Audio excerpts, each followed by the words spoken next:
गृहस्थ जीवन में उत्तम पत्नी यदि मिल जाए ना तो भैया भगवान की बड़ी कृपा मानना। गृहस्थाश्रम में श्रीमती आपकी मति के अनुसार चलने वाली यदि मिल गई तो आपका जीवन जीते जी स्वर्ग है। और यदि विवाह करने के बाद श्रीमती जी ऐसी मिले कि आप चलो पूरब को और श्रीमती जी भागे पश्चिम को, तो जीते जी नरक का दर्शन धरती पे ही हो जाएगा महाराज, आपको कहीं जाने की आवश्यकता नहीं। बोलो राधे राधे। गृहस्थ जीवन के पति पत्नी दो पहिए हैं, यदि दोनों में सामंजस्य नहीं है तो हमारे संत कहते हैं कि भाई ऐसी जोड़ी तो पता कैसी है, बोले वैष्णव पति अवैष्णव नारी, ऊंट बैल की जोड़ी प्यारी। बैलगाड़ी में यदि दो बैल लगे तब तो बैलगाड़ी सीधी चलेगी। अब एक तरफ ऊंट लगा दो और एक तरफ बैल लगाओ, अब चलाओ गाड़ी कैसे चले? चल ही नहीं सकती महाराज, कहां से चलेगी? तो गृहस्थ जीवन में पति पत्नियों में आपस में सामंजस्य होना चाहिए। पति की स्थिति को देख के श्रीमती जी को अपने मन की कल्पनाओं को करना चाहिए, सोचना चाहिए।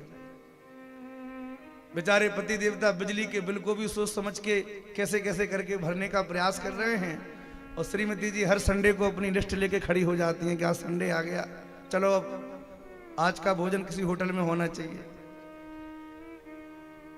अपने पति की विपत्ति में जो साथ दे, इनका नाम जीवन संगिनी है, अर्धांगिनी है, धर्म पत्नी है। इतने नाम क्यों? बोले ये अपने पति से कंधा मिला के जीवन जीवे। लेकिन आज की स्थिति ऐसी है कि श्रीमती जी है ही नहीं। आज के समय में, क्षमा करना मेरी बात को, हम देश दुनिया का अनुभव आपके सामने बता रहे हैं। आज की, चलो गांव में तो फिर भी स्थिति ठीक है, शहरों में तो दशा यह है कि हर स्त्री चाहती है कि मैं धन कमाऊं, मैं भी पैसा कमाऊं। अच्छी बात है, हम ये नहीं कहते कि आप धन ना कमाएं, भगवान ने आपको योग्य बनाया है, आप पढ़े हैं लिखे हैं, मेहनत करिए। आप धन ही ना कमाएं बल्कि अपने भारत देश के बड़े से बड़े पदों पे भी आप बैठें, उन पदों पर भी शोभायमान हो गए, बहुत अच्छी बात है। पर आप धन कमाएं, बड़े बड़े पदों पे पदस्थ हो जाएं, देश दुनिया को चलावें, माउंट एवरेस्ट की ऊंची ऊंचाइयों तक आप जावें, लेकिन जब घर में आवे ना तो घर में गृहिणी बन के आवे। आज स्थिति यह है कि यदि पत्नी भी धन कमाती है तो वो अपने आप को पत्नी नहीं मानती, वो अपने आप को पति मानती है। अच्छा एक बात बताओ, पति तो पति है ही है, और श्रीमती जी धन कमा के स्वयं को अपना स्त्रीत्व ना समझें, अपने आप की मर्यादा को ना समझें, और वो श्रीमती जी भी स्वयं को पति मानने लग जाएं कि भाई हम कहाँ कम हैं, हम भी तो कमाते हैं, हम भी तो खर्चा करते हैं, हम भी तो ये सब करते हैं, और वो भी अपने आप को यदि पति बना लें तो बताओ फिर पति पति की जोड़ी बनती है क्या? अरे जोड़ी तो पति पत्नी की बनती है। अब पति पति आपस में जब खड़े होंगे तो फिर तो झगड़े शुरू होंगे भाई। इसलिए आज के समय में स्थिति ऐसी है कि विवाह को 2-3 साल भी नहीं हो पाते, तलाक के पेपर पर लोग साइन करने के लिए तैयार हो जाते हैं।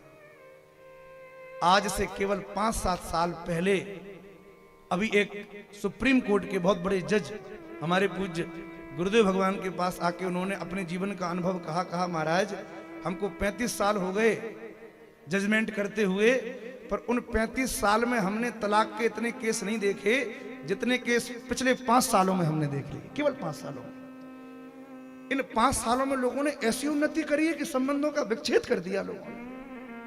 पहले लोग अनपढ़ होते थे पर संबंध निभाना जानते थे, जीवन जीना जानते थे, सामंजस्य बनाना जानते थे। आज के समय में कुछ भी नहीं है। धन के चक्कर में लोग अकेले रहना चाहते हैं पर संबंध निभाना नहीं चाहते। तो पत्नी बन के रहे तो जीवन में संबंध निभेगा। पत्नी का धर्म है उसके चित्त में समर्पण, प्रेम, सौहार्द होना चाहिए। अच्छा एक बात बतावें, दुनिया का जो पुरुष होता है ना, ये जितने पुरुष बैठे हैं ना, ये कितने भी सरल हो जाएं पर इनके भीतर से पुरुषत्व नहीं जा सकता। पुरुषत्व जो होता है ना वो कहीं ना कहीं अभिमान, स्वाभिमान से भरा रहता है। और इनको आप कोई भी दुनिया की स्त्री कितनी भी सुंदर क्यों ना हो, किसी की पत्नी कितनी भी सुंदर क्यों ना हो, कितना भी धन क्यों ना कमाती हो, वो ना तो अपने पति को अपने धन के बल पे झुका सकती है, ना अपने पति को अपने रूप के बल पे झुका सकती है। यदि कोई स्त्री अपने पति को झुका सकती है तो केवल और केवल समर्पण और प्रेम के बल पे झुका सकती है। यदि उसके जीवन में पति के प्रति प्रेम होगा तो पति महाराज सब कुछ करने को तैयार रहे।